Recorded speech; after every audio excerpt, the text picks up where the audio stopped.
welcome back to my YouTube channel Edu13. So in this video we'll be studying about chapter 2 strategic analysis and planning, and this is a continuation of strategic management topic part 2, and question number 2 goes like this. Briefly explain about SWOT analysis. What does the term SWOT means? SWOT, full form: strength, weakness, opportunity and threat. Strength is an inherent capability which provides advantage over others. What does the term inherent capability means? Inherent capability could be a skill or it could be a talent, and it can also be a characteristic feature, and which is exceptional compared to the others, and in that case they can take the advantage of their capability and gain success. It could be individual success or personally, or it could also be a success in the case of business. Both the perspectives we can see. Okay, so let's take an example like athlete PT Usha. Her running speed is an inherent capability, and she can take the advantage of that over others, and we know that she is a successful woman. So it is her inherent capability from the childhood, we can say, as we all know. So another example could be PV Sindhu, a badminton player, and her inherent capability and the advantage is her height in the badminton play. So she can take the advantage over others, and can. Coming to the business perspective, if we study the examples further, we'll be knowing the same. Okay, and weakness, it is an inherent limitation which provides disadvantage over others. It is quite opposite to the term strength. What is the inherent limitation? It could also be related to the characteristic features or the talent. Let's take an example like the athlete who is a disabled person wanted to prove himself, but he has the disadvantage. It is disability, and he cannot perform certain activities where another athlete can do. Okay, it is a slight disadvantage to him, but then he can overcome. That is another way of discussion. So it is a disadvantage. It's a small example related to the same. Okay, related to business, we will be studying in the further examples. Okay, because our concept revolves around the strategic management business related, right? So yeah, coming to the opportunities, it's a favorable situation which strengthens the position in the market. Favorable situation implies it could be some are the business where they grab the opportunities from the market and they penetrate and then grab the opportunity. But few are the business or the companies, they create the opportunities in the market, and then they will try to prove themselves. There are two ways in this point. Okay, but favorable situation implies, let's take an example as the company of coolers or air conditioners. The a summer season is a favorable situation for those coolers and AC, air conditioners related companies. As we all know, they take the maximum benefit out of this, and which strengthens the position in the market for that particular company. So threat is also a quite opposite term of the opportunities, as we have discussed earlier.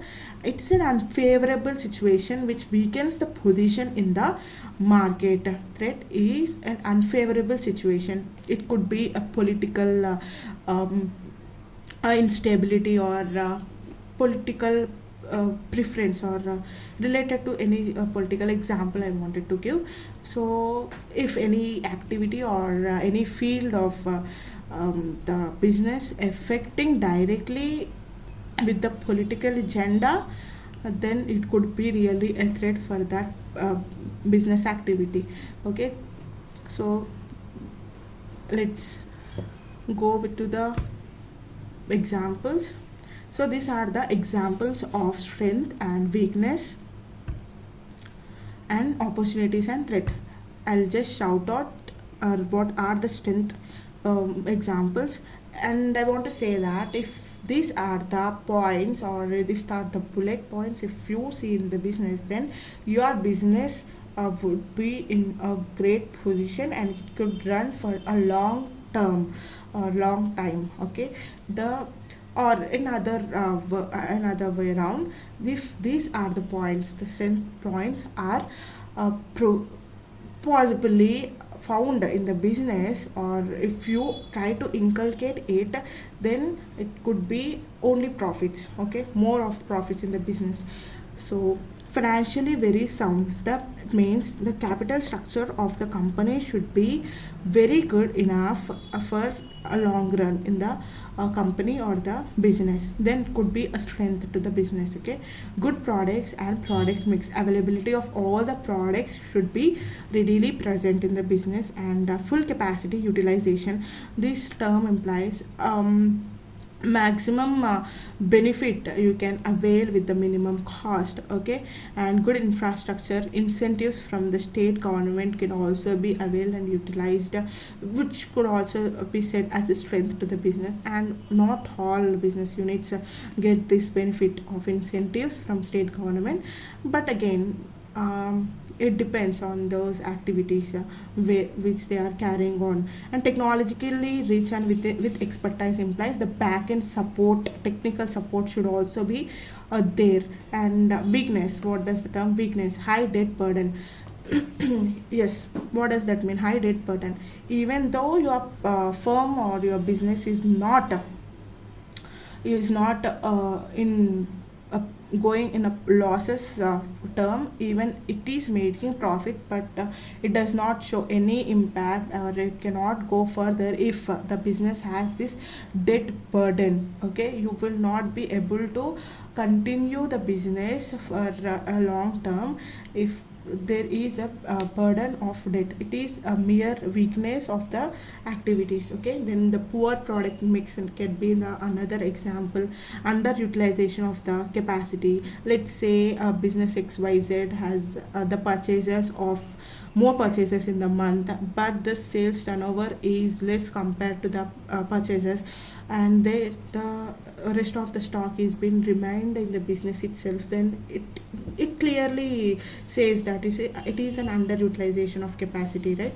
So poor infrastructures, competition war, that cutthroat competition as we can see in the current marketing positions, and survival of the fittest is what the best term we can use. And lack of latest information technology. Few business still run with the traditional methodology, or they are a bit scared to implement few of the technologies in their business. Let's say more this would be seen in agricultural or handlooms related, clothing related industries. Okay, lack of latest implementation or information technology, or the technology for that matter. And these are the examples of strength and weakness. Coming to opportunities and threat. Opportunity, as we have discussed earlier, seasonal and climatic demand could be a real opportunity. For example, ice creams and would be it's high of demand in summer, and cotton clothes also, and woolen clothes in the case of winter, and coolers and air conditioners in the case of summer, umbrellas in the case of rainy season. I know it is this would be a seasonal demand opportunities. And another example could be a global market. As the competition of globalization has involved, it has removed all the barriers. For example, you can say the China products are mostly sold or imported to India, and they gain the opportunity even in India. Okay, and mergers or acquisitions. Then threat. So examples of threat. Globalization is certainly a threat when, if there are more imports than exports, then it is a threat on the economic backgrounds. Okay, so one such example is that. And competition. In the present scenario, as we can see, there is a cutthroat competition in each and every field. We cannot name it one. It is very uh, you know difficult task to excel in any particular field. And it goes like this: survival of the fittest is the only agenda that any business or the any field can get through it. So price cutting war in few cases, what happens is that the business couldn't grow because of the lack of decision making proper. There is no If there is no proper decision making, or it could be the management side, it could be some or the other. And quality trust is the most important, yet could also be turned as a threat when the quality is been broken. Okay, when the trust of the quality is been broken, it could turn as a boon to any organization or any company for that matter. So these are all the main examples of SWOT analysis: strength, weakness, opportunities and threats. So a few other examples I wanted to add in strength. Those are, it could be like good industrial relationships. Also the example we can add in the strength points. And good performance in production and services with consistent records, good raw material base, and good relations with the government departments would also be the strength points. Okay, and in the case of weakness points, other than these six, you can write four more, like high debt burden in the capital structure, or lack of managerial strengths and industrial unrest. And demand gap also could be one of the reasons. Okay, so raw material source at a distance, you can wisely collect few points and write it. Then opportunities, another examples could be diversification opportunities and good home market available, but due to boost in the economy. And coming to threat, it could be free imports, and industrial unrest could also be a threat to the activities. And yeah, economic slowdown due to international recession impact could also be the threat. Okay, this is all about the SWOT analysis in brief. If you like my video, please do like, share and comment. Also subscribe to my channel. And that's all for this video. We'll meet